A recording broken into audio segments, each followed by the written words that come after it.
Hello friends, आप सभी का स्वागत है ज्ञान सागर स्टडी चैनल में। तो जैसा कि आप सभी जानते थे, मैं क्लास 10th और 9th का क्लास लेता था। आज भी क्लास 10th और 9th का क्लास लेता हूँ। चूंकि क्लास 10th में बायोलॉजी, अभी बायोलॉजी की क्लास है, तो बायोलॉजी तो आपकी राधा मैम लेती थी। लॉकडाउन होने के कारण वो स्टूडियो में नहीं आ सकती है, इस कारण अभी क्लासेस आप लोगों के फिजिक्स केमिस्ट्री बायो, जैसा कि मैं बताया, 9th और 10th दोनों का चल रहा है। और सभी क्लासेस फिजिक्स केमिस्ट्री और बायो का मैं खुद ही ले रहा हूँ। तो चलिए अब हम लोग बायो 10th का पढ़ते हैं। तो मैम क्या पढ़ा रही थी मुझे ये पता नहीं है, लेकिन मैं आप लोगों को आज पढ़ाने वाला हूँ आज से नियंत्रण एवं समन्वय, यानी कि कंट्रोल एंड कोऑर्डिनेशन। जैसे हमारे बॉडी में कंट्रोल एंड कोऑर्डिनेशन किस आधार पे कैसे होता है, ये चीज हम लोग जानेंगे। सपोज दैट, मान लीजिए कि आपको पचाने की जो काम है, नियंत्रण है, कोऑर्डिनेशन, कंट्रोल एंड कोऑर्डिनेशन है पाचन शक्ति की, वो आपके हाथ में दे दिया जाए तो पता चलेगा कि आप कुछ सोचते रह जाइएगा, खाना पचा ही नहीं।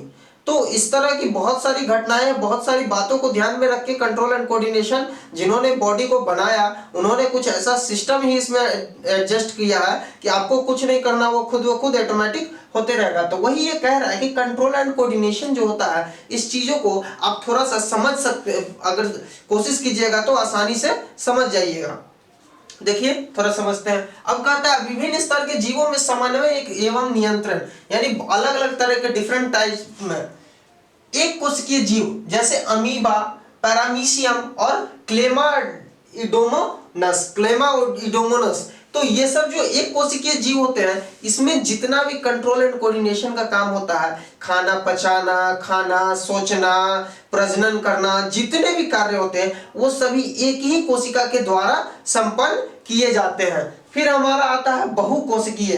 बहुकोशिकीय यानी स्तनधारी जिनके पास स्तन होता है, यानी मैमल्स, हम लोग इंसान। तो ये जो मैमल्स होते हैं, मैमल्स में तंत्रिका तंत्र यानी नर्वस के द्वारा नियंत्रण एवं समन्वय होता है। यानी हमारे बॉडी में आप लोग जानते होंगे तंत्रिका तंत्र यानी न्यूरॉन हमारे बॉडी का सबसे बड़ा सेल है, जो 1 मीटर से लंबा भी होता है। तो इस सेल के द्वारा हमारे बॉडी में कोऑर्डिनेशन होता है। जैसे सपोज दैट, हमें किसी ने यहाँ पे ये सुई चुभोया, हमने यहाँ, तो यहाँ से हमारे माइंड को ये क्या करता है, एक इलेक्ट्रिक वेव देता है, इसको बताता है कि यहाँ से इंपल्स भेजता है, और ये यहाँ से जाते हुए यहाँ पे फिर न्यूरॉन से जुड़ जाता है। ये न्यूरॉन यहाँ पे मस्तिष्क ऊर्जा के दौरान यहाँ बताता है कि यहाँ पे आपको चुभन हो रही है, और फट से आप हटाते हैं हाथ। तो यही सब घटनाएं हैं जो क्या होती है, तंत्रिका तंत्र के द्वारा हमें पता चलती है। अगर कोई व्यक्ति जैसे पागल जो हो जाते हैं उनको, जैसे हाँ देखिए, किसी को सपोज दैट मान लीजिए पैरालिसिस लगा है हाथ में, तो अगर आप यहाँ इस तरह उसको चोट कीजिएगा तो उनको कोई नहीं असर होता। क्यों नहीं होता है? क्योंकि उनका जो नर्वस इंपल्स भेजने वाला जो भी नस, वो जो भी होता है, वो खराब हो जाता है, वहाँ वो काम नहीं करता है। उसके कारण उनके ब्रेन तक वो नहीं पहुंच पाता है कि आपके हाथ पे कोई इफेक्ट हो रहा है। इस कारण से वहां क्या होता है, ब्रेन कुछ नहीं बता सकता कि आपको कुछ हो रहा है या नहीं हो रहा। तो यही सब कंट्रोल एंड कोऑर्डिनेशन आपके हाथ में नहीं दिया गया, बहुत अच्छी बात है। सॉरी, हमारे हाथ में भी नहीं है, किसी के हाथ में नहीं है। फिर कहता है वही निम्न कोटि में के जंतुओं जैसे हाइड्रा में कम विकसित होता है तंत्रिका तंत्र, तथा पौधों में नहीं होता है, पौधों में होता ही नहीं है। जैसे कह रहा है कि हाइड्रा वगैरह जो होता है, पौधा जो समुद्री सब पानी के अंदर होता है, वो सब जो होता है उस सब में तंत्रिका तंत्र होते हैं। जो हाइड्रा है उनमें तंत्रिका तंत्र होते हैं, लेकिन बहुत ज्यादा विकसित नहीं होते हैं, हल्का फुल्का ही विकसित होते हैं, जिसके कारण थोड़ा बहुत वो समझ पाते हैं, बाकी नहीं समझ पाते हैं। उसी अकॉर्डिंग, उसी के दौरान अगर देखा जाए तो पेड़ पौधे यानी पादप, पेड़ पौधे में ऐसा कुछ नहीं होता। अगर ऐसा होता तो अगर हम पेड़ के टहनी को तोड़ते तो पेड़ में से भी कुछ ना कुछ आवाजें निकलती, वो कुछ ना कुछ तो एक्शन लेता, लेकिन ऐसा नहीं, हम लोग पेड़ आसानी से काट देते हैं। क्योंकि हमें पौधा अभी तो लगाना चाहिए, बहुत ज्यादा इंपॉर्टेंट है हमारे लाइफ के लिए। तो वन रोपण आप सभी जान रहे हैं, एक वृक्ष 10 पुत्र समान। तो ये सारी बातें जो है, पेड़ पौधे में तंत्रिका तंत्र नहीं होती, इसलिए वो अपनी भावनाओं को व्यक्त नहीं कर पाते हैं, उन्हें कोई नहीं समझ पाता। और हम लोग जो कहा जाए निर्दयी बन के पौधे काट रहे हैं काफी तेजी से, हमारे इन्वायरमेंट पर काफी ज्यादा उसका नुकसान भी हो रहा है। यह नहीं होता है, यह रासायनिक नियंत्रण के दौरान करते हैं। यानी कि जो पेड़ पौधे होते हैं वो कैसे बताते होंगे कि आपके, जैसे पेड़ पौधे आप देखते हैं कि कहीं पे हल्का सा कट जाता है तो वहां वो फिर से अपना रिपेयर करने लगता है, तो उसको कोई ना कोई तो वहां बताता होगा उस बॉडी, उस पेड़ को, कि उस जगह पे आपका नुकसान हो गया है। तो वो नुकसान जो कैसे हुआ, वो कैसे पेड़ पौधों को पता चलता है, वो रासायनिक नियंत्रण के द्वारा पता चलता है। हम लोगों को आगे पढ़ना है पौधों में रासायनिक नियंत्रण और जंतुओं में रासायनिक नियंत्रण। जब हम लोग वो चीज पढ़ेंगे तो ये आसानी से आप समझ पाइएगा कि रासायनिक नियंत्रण क्या होता है। बस अभी इतना जानिए कि पौधों में रासायनिक नियंत्रण अलग होता है और मनुष्य में नियंत्रण कैसे होता है, तंत्रिका तंत्र के द्वारा होता है, और पौधों में रासायनिक के द्वारा होता है, यानी केमिकल के द्वारा होता है। जो होता है हम लोग आगे पढ़ेंगे। फिर कह रहा है उद्दीपन के लिए तत्काल अनुक्रिया यानी urgent response for stimulus. Urgent response, तुरंत रिस्पॉन्स करने वाली कुछ चीजें होती है, जैसे वृद्धि प्रेरित गति, हाँ सॉरी ये तो दूसरा है ना, हम लोग इसको जान रहे थे। उद्दीपन के लिए तत्काल अनुक्रिया यानी कि अर्जेंट रिस्पॉन्स फॉर स्टिमुलस।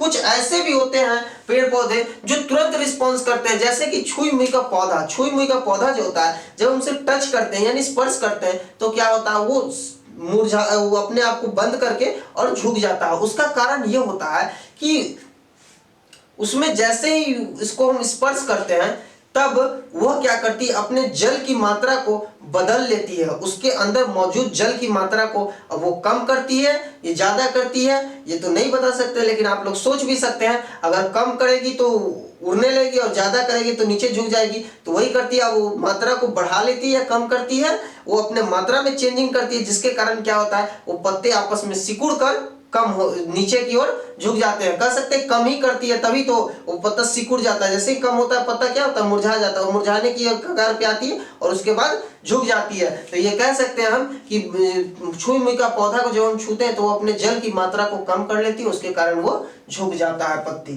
तो ये होता है तुरंत रिस्पॉन्स देता है, एकदम अर्जेंट रिस्पॉन्स देता है। फिर कहता है वृद्धि प्रेरित गति यानी आरोही पौधों। आरोही पौधों का मतलब बता सकते हैं, आरोही पौधों किसे कहते हैं? थोड़ा सा रफ कर लेता हूं, उसके बाद बताता हूं आरोही पौधों क्या होता है।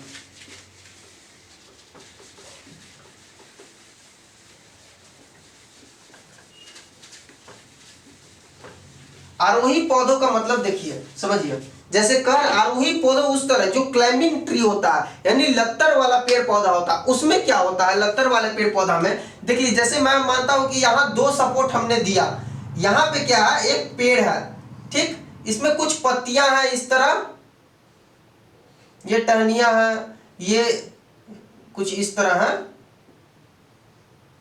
तो ये क्या करती है, यहां से आके अपने ढेर सारे कुछ इस तरह के होते हैं मौजूद, जो इसको यहां इसको पकड़ने में सहायता करते हैं। ये क्या करती है,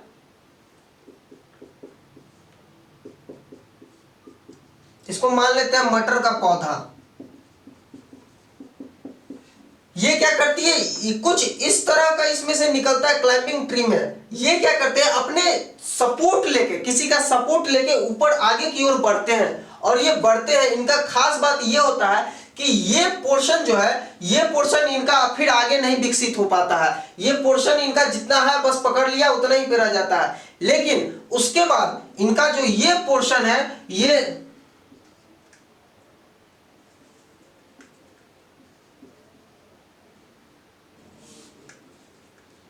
विकसित नहीं होता है।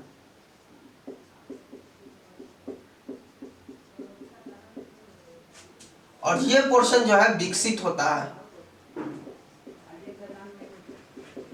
तो कह रहा है कि ये पोर्शन जो है इसका क्या होता है, ये पोर्शन इस पूरे पोर्शन को घेर लेता है। ये पोर्शन जो है इस पूरे पोर्शन को इसको घेर लेता है। यहीं पे ये बात बताना चाहता है कि ये जो चीजें होती है इनका काम सिर्फ यहीं तक होता है, इसके बाद कुछ नहीं होता है। लेकिन इसके बाद इनका काम होता है कि इन सभी को घेर लिया जाए, और इसको ये पूरी तरह से घेर लेते हैं। वही कह रहा है कि आरोही पौधों में जो होता है, आरोही पौधों में वो इस तरह का कार्य करते हैं आरोही पौधे। और साथ ही साथ जंतुओं की तुलना में कोई तंत्रिका तंत्र नहीं होता है। मैंने अभी बताया था कि पादपों में जंतुओं की तुलना में कोई नहीं होता। अब देखिए, तंत्रिका तंत्र नहीं होता तो इन्हें कैसे पता चला कि यहाँ पे ये चीज है जिसको पकड़ा जाए, पकड़ के हम सहारे ऊपर चल सकते हैं। तो ये सब एक रासायनिक क्रिया के द्वारा होता है। फिर कहता है पौधों में ब्रहा उद्दीपनों को ग्रहण करने की क्षमता होती है, उसके अनुसार गति भी होती है। यानी ब्रहा उद्दीपनों का मतलब कहने का ये है अर्थ जो नेचर में मौजूद है। नेचर में बहुत सारे चीज मौजूद है जिसे हम नहीं ले सकते हैं आसानी से, लेकिन पौधों जो है बहुत चीजों को आसानी से एब्जॉर्ब करती है और उसको यूज करती है। तो अब देखिए क्या क्या चीजों को वो यूज करती है, इसको थोड़ा सा हम लोग देखते हैं।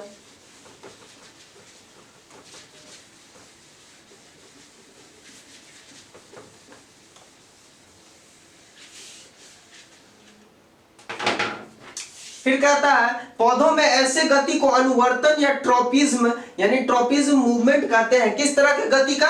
ये जो पेड़ मटर का पौधा जो चढ़ रहा ऊपर की ओर बढ़ रहा था, इस तरह की जो गतियां होती है जिस तरह की देखा जाता है, ये सब एक ट्रोपिज्म मूवमेंट कहलाता है। वो किस तरह की होती है? कुछ इस तरह की मूवमेंट्स होती है।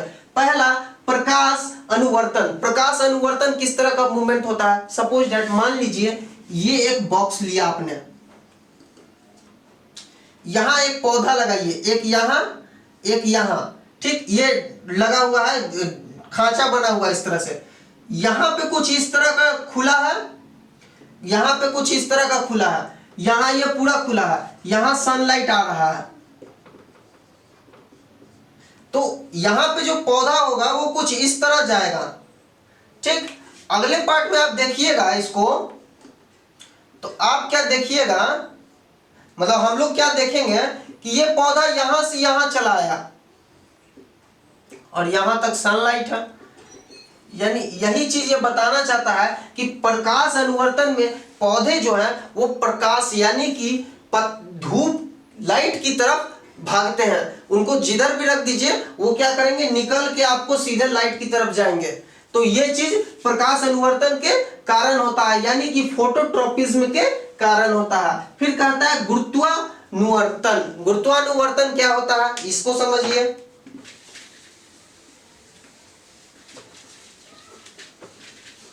एक गमला है, ठीक, इसमें से एक पौधा ले लीजिए जो कुछ इस तरह का है, ठीक।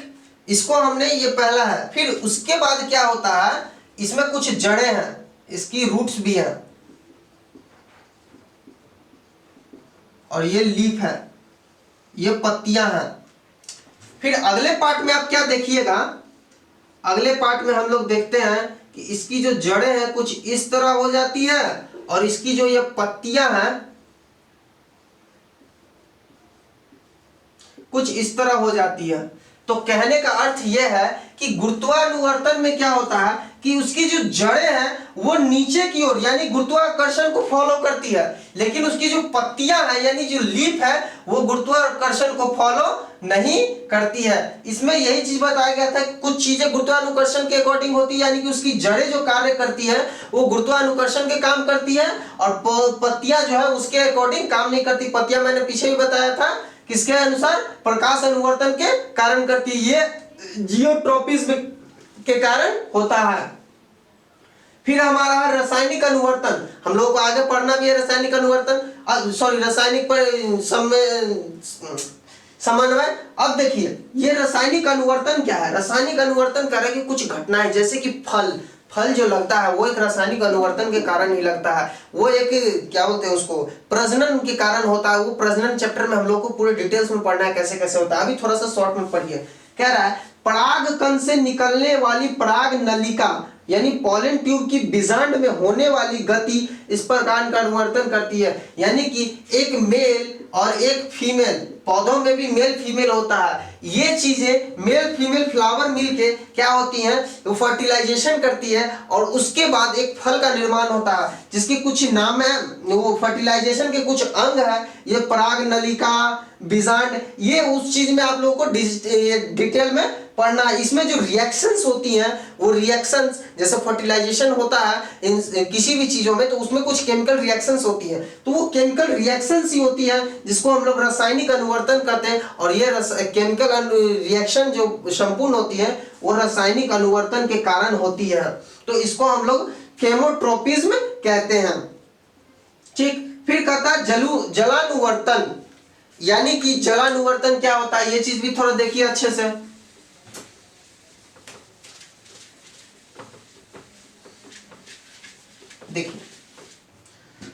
है कि जलानुवर्तन में होता यह है कि कोई पौधा है, ठीक, जैसे मान लीजिए कोई पौधा यहां लगा हुआ है,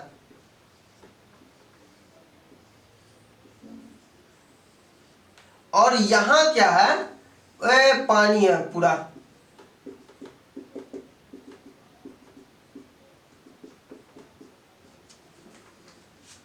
ये लैंड है, ये वाटर है, ये लीफ है।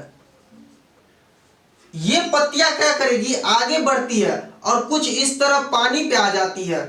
यानी कि बरसात के समय में आप लोग देखते होंगे कि बहुत सारी पेड़ पौधे जो है पानी के ऊपर आ जाती है, उनका जड़ क्या होता है, बाहर होता है, फिर भी वो पानी के अंदर भी आ जाती है, यानी रूट्स बाहर होने के बावजूद भी वो पानी की तरफ बढ़ती है, यानी इधर बढ़ती है। तो वही कह रहा है कि जलानुवर्तन के कारण होता है, इसकी जड़ें भी जलानुवर्तन के अकॉर्डिंग काम कार्य करता है। यानी कि ये जो जड़ भी है ना, ये भी इधर ही फॉलो करेगा, फिर आगे ये बढ़ेगा, क्योंकि पेड़ को आगे उसको खाने पीने के लिए जल की आवश्यकता होगी, खाना बनाने के लिए, तो ये जल ही इसके लिए सब कुछ है। तो इसकी पत्तियां के साथ साथ जड़ें भी जलानुवर्तन को फॉलो करती है और ये हाइड्रोट्रोपिज्म कहलाता है। तो यहां तक तो आपको उम्मीद है कि अच्छे से समझ में आ गया होगा। अब अगले क्लास में हम लोग पढ़ेंगे मनुष्य और पादप दोनों में होने वाली नियंत्रण कैसे कैसे होती है, इस चीजों को हम लोग समझेंगे। तो दोस्तों आज के लिए इतना ही। कैसा लगा हमारा वीडियो हमें जरूर बताएं, हमें लाइक करें, शेयर करें और सब्सक्राइब करना तो बिल्कुल ना भूलें। और साथ ही साथ अपने सभी दोस्तों को बता दें कि ज्ञानसार स्टडी पे क्लासेस फिर से स्टार्ट हो गई है, आप सभी ज्वाइन करें और घर बैठ के पढ़ाई करें। गवर्नमेंट के सभी बातों को माने, गवर्नमेंट जो भी कहती है वो सब माने, और इस वैश्विक महामारी कोविड-19 को आप सभी बहुत सीरियसली लीजिए। और मैं चाहूँगा कि आप सभी देश के साथ एकजुट लॉकडाउन का पालन करें और उसके साथ ही इस महामारी को हम लोग हराएंगे, जीतेंगे। और एक समय ऐसा आएगा कि फिर लॉकडाउन खुलेगा, हम सभी स्वस्थ हो जाएंगे, और मतलब स्वस्थ हैं भी, और उसके बाद फिर जो टीचर्स हैं, हमारे फैकल्टीज हैं, वो वापस आने लेंगे, आपके बाकी क्लासेस भी स्टार्ट हो जाएगी। तो आज के लिए इतना ही। Thank you, good bye.